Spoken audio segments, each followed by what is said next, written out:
Здравейте, добре дошли! Тази вечер ще започнем от риби и лека по лека ще се движим към Овен да видим какво имаме за утре за рибите като начало. За рибите осмица пентакли. Осмица пентакли е много заета карта, заето време е за вас утре, защото често с осмица пентакли, не че работата всъщност някога има свършене, но човек е много фиксиран върху прецизирането, върху усъвършенстването, върху детайлите, върху подробностите. И когато прави нещо, иска да го направи по най-добрия възможен начин, да премахне и да изчисти крайните резултати от грешки, да провери по няколко пъти. Този перфекционизъм е похвален и считам, че е една инвестиция в бъдещия ви имидж, примерно на работното място, или когато достигнете до момент да придадете някакъв крайен резултат, това със сигурност ще направи впечатление. Но осмица пентакли има и значението на прекален работохолизъм. И на послание, че трябва да си намираме време и за личен живот, трябва да намираме време и за почивка, защото често тук човек е като обсебен от нещата, които прави.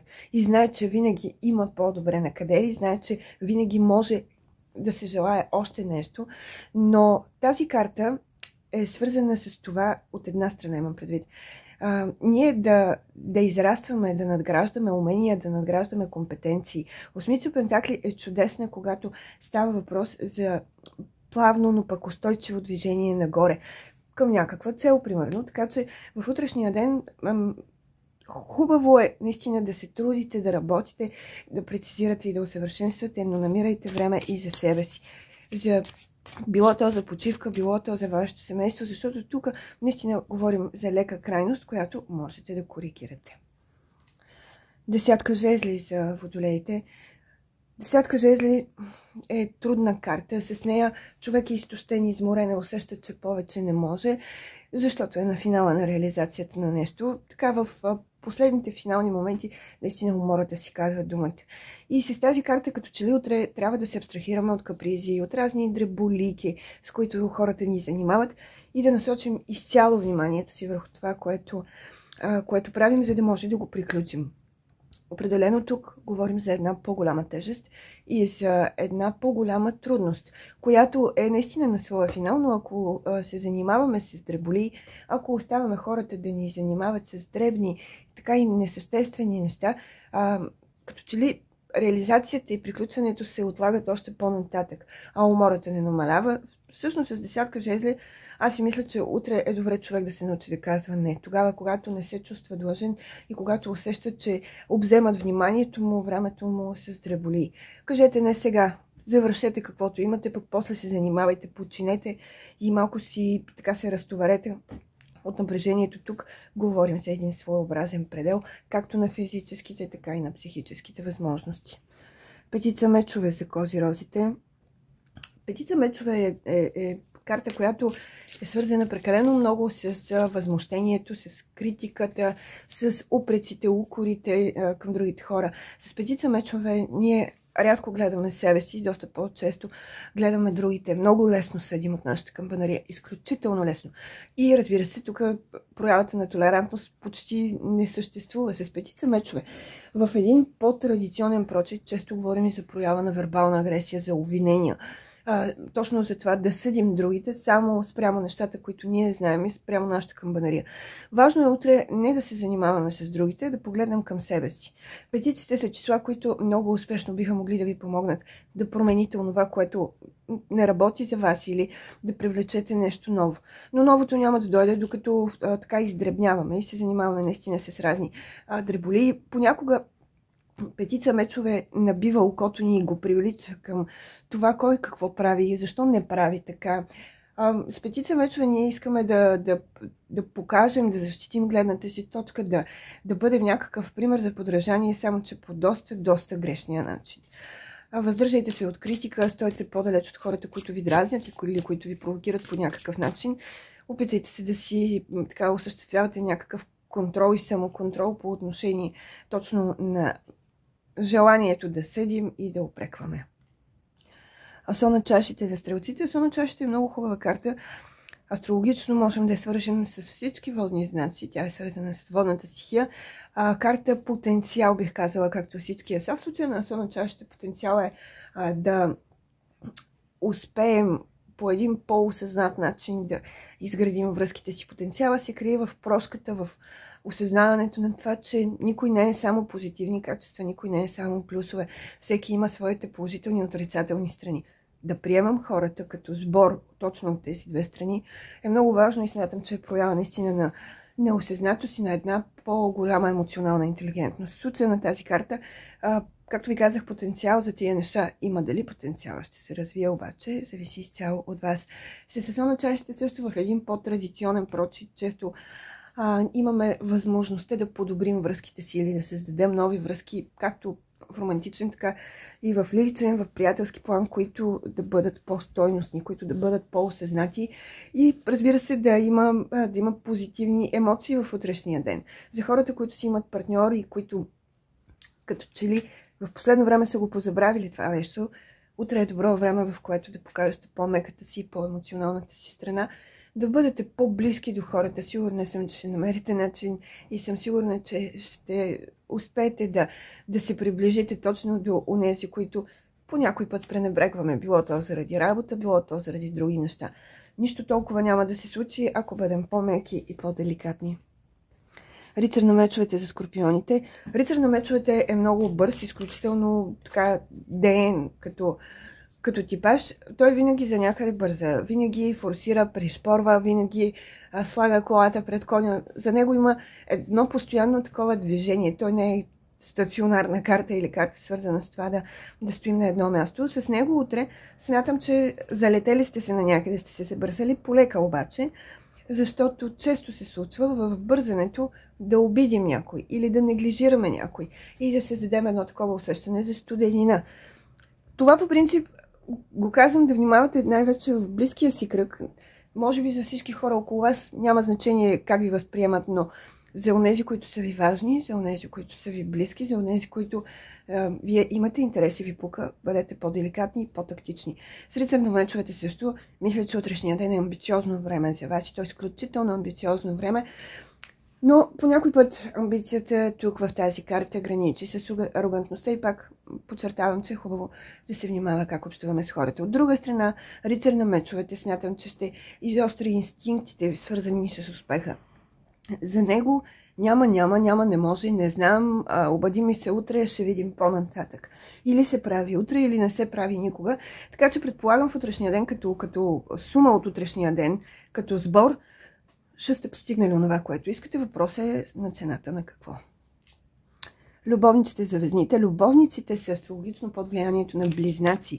И на Меркурий карта в търсене на компромиса. Карта, която ни поставя в едни такива интересни положения и предизвикателства, в които ние трябва да мислим как хем да угодим на себе си, хем да угодим на другите. Има ли вариант, в който хем агнето да е цяло и вълка да е сит? С тази карта определено различия ще се появят утре между вас и другите. Нормално е, всеки си има различна гледна точка. Различията не са интересни. Интересно е дали ще успеете да намерите онова, което ви обединява.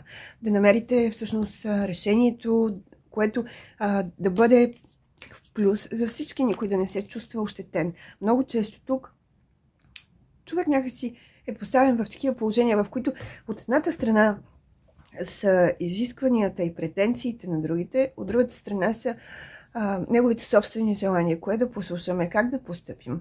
Според мен би трябвало на първо място да отстояваме гледната си точка, разбира се, но не по агресивен начин. Да отделим повече време, в което да общуваме с хората, да говорим с тях, да се опитаме да ги убедим защо еди кое си е важно за мен, защо моментът е важен, защо решението е важно. Оттам нататък считам, че това подобрява като цяло тона на общуване. Имам предвид, че вместо да се сърдим, да се цупим или да настояваме другите да постъпят както ние сме там преценили, можем да ги убедим. Тук няма тема, която да не може да бъде изговорена, но определено има нужда от повече тактичност и от повече дипломатичност. С любовниците често също за някой всъщност може да се прояви като важно решение, като морален избор, като такава дилема, която не е лесна за решаване и според мен тук човек трябва да направи онова, което трябва. Тоест, онова, което знае, че е правилно и към него, и към другите. Десятка мечове за девите. Десятка мечове в традиционен прочит е карта, която е свързана с едни неприятни моменти, в които човек разбира, че в конкретни обстоятелства, ситуации и случки път напред няма да има. Защото просто няма да има. С десятка мечове също пак подчертавам в традиционен прочит.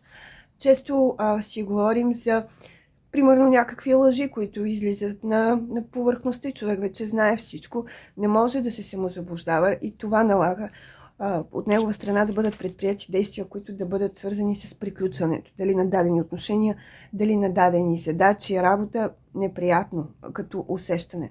Само, че мечовете, според мен, то не според мен, мечовете не са боя, която е свързана с емоцията. Мечовете са свързани с мисълта. Това, че някои от нашите идеи, примерно и нашите там схващания, мисли няма да се реализира, ми не е задължително да се реализира. Случва се. Случва се също човек да бъде невнимателен, да бъде, не бих казала небрежен, но да не проявява достатъчно критично мислене. Ясно е какво се случва там. Вместо да се правим на жертви, да страдаме, защо сега тук ме излагаха, аз си мисля, че тази карта би могла да даде много на онези, които бързичко се преориентират. Да оставим онова, което не се е случило или няма да стане и да видим какво ново ще стане. Защото за десятка мечове винаги има компенсация. Тази карта тя не се случва просто така. Тя иска да ни покаже, че доверието е нещо ценно, което не бива да се раздава наляво и надясно, а да се заслужи. Това е урока на тази карта. И както ви казах, ще бъдете компенсирани в случай, че в утрешния ден нещо неприятно като случка или като усещане ви се случи. Кралица на жезлите за лъвовете. Кралица на жезлите е хубава карта за вас особено. Астрологично е под влиянието на стрелец. С нея дамите конкретно смятам, че утре ще бъдат в центъра на вниманието.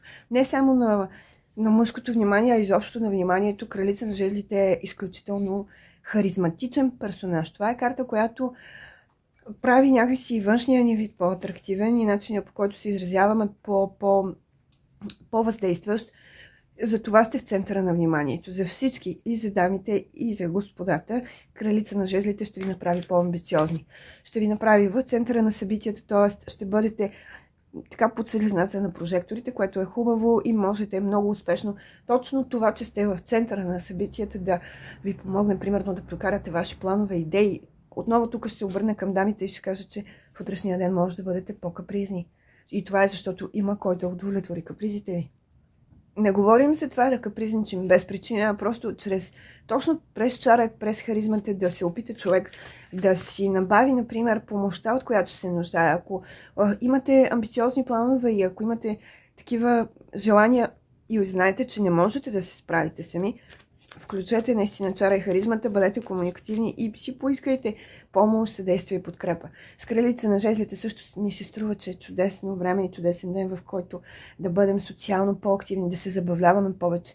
Тя винаги е в центъра, както ви казах, на събитията и в едно такова по-приятно, приятелско събиране.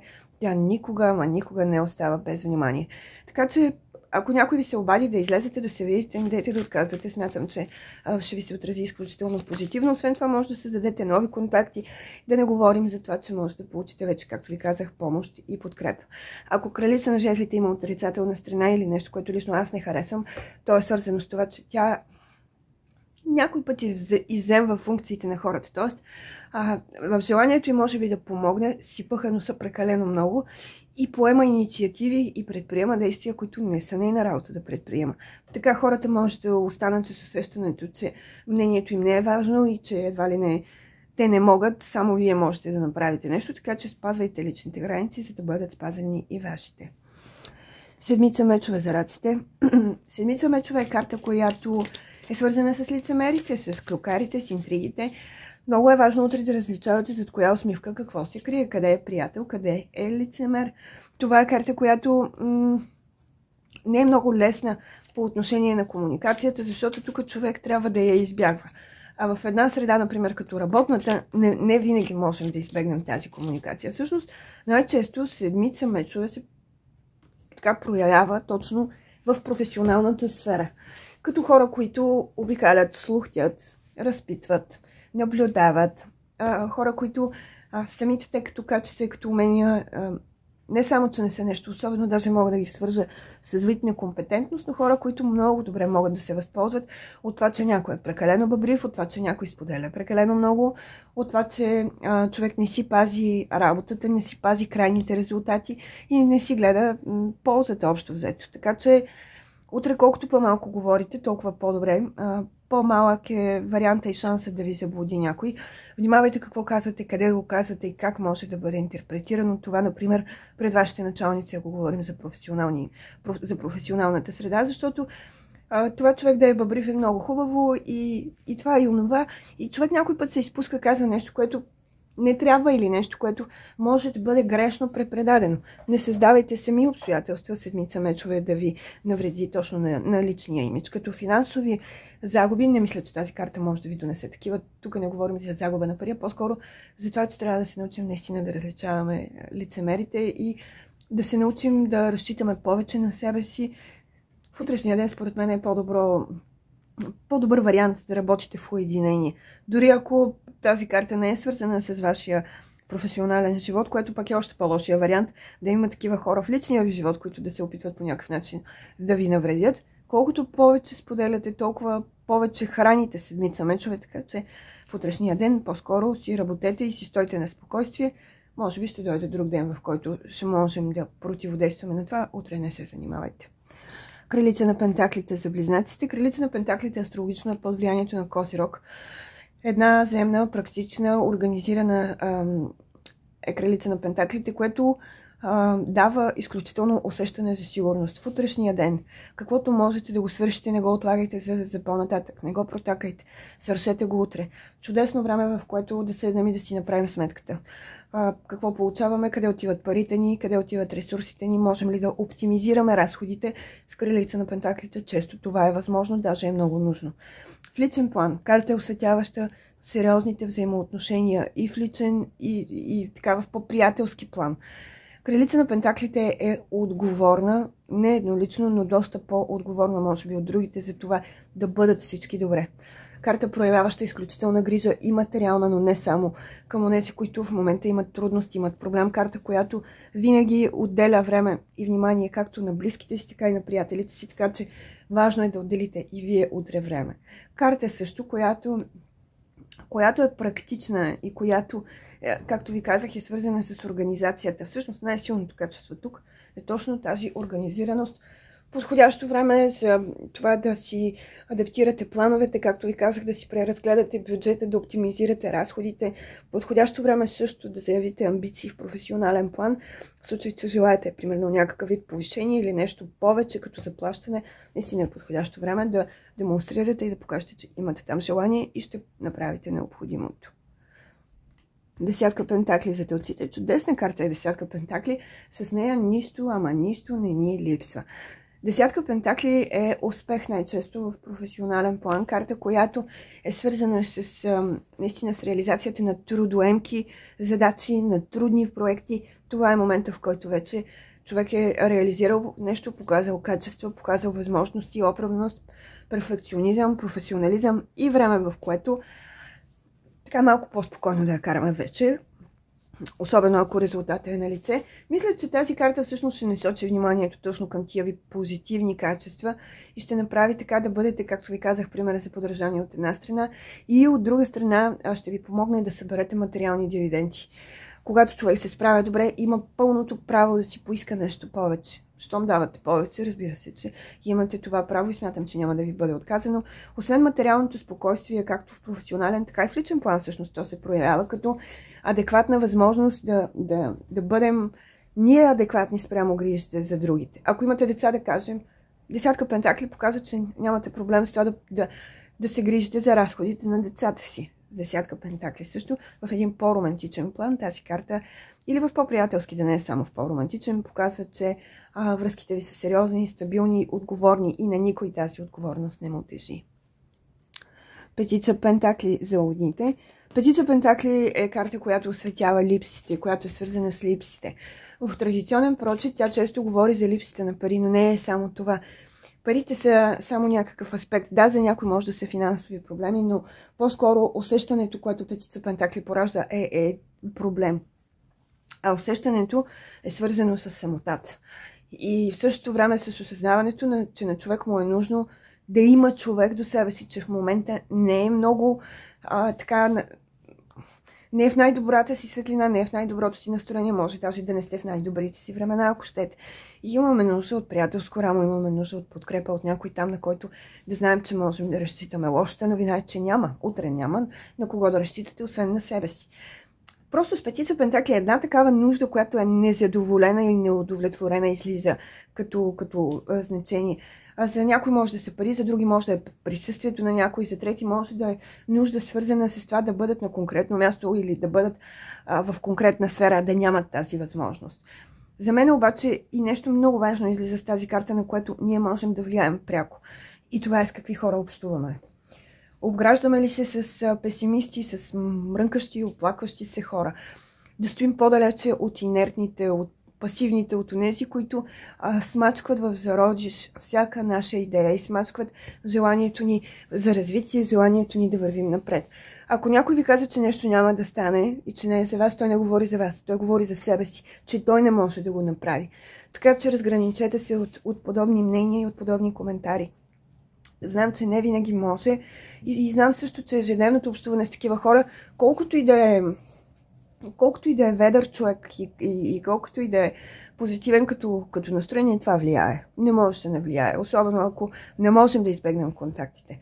Но установете някаква здравословна граница, защото това по никакъв начин не помага. Също с петица пентакли нека да помислим каква е нашата липса, каква е нашата нужда и какво можем да направим, за да удовлетворим онова, което желаем или онова, което ни липсва. Имайте предвид, че тук не говорим за нещо, което няма никога да го имате и няма никога да ви се случи. Говорим си за това обаче, че ако искате нещо, което до момента нямате, ще трябва да направите нещо, което до момента очевидно не правите. Така се разделяме за тази вечер. Благодаря ви. Ще продължим отново утре в 8 с новите дневни карти, а след малко може да гледате новите 3 епизода на седмична прогноза. Благодаря. До скоро!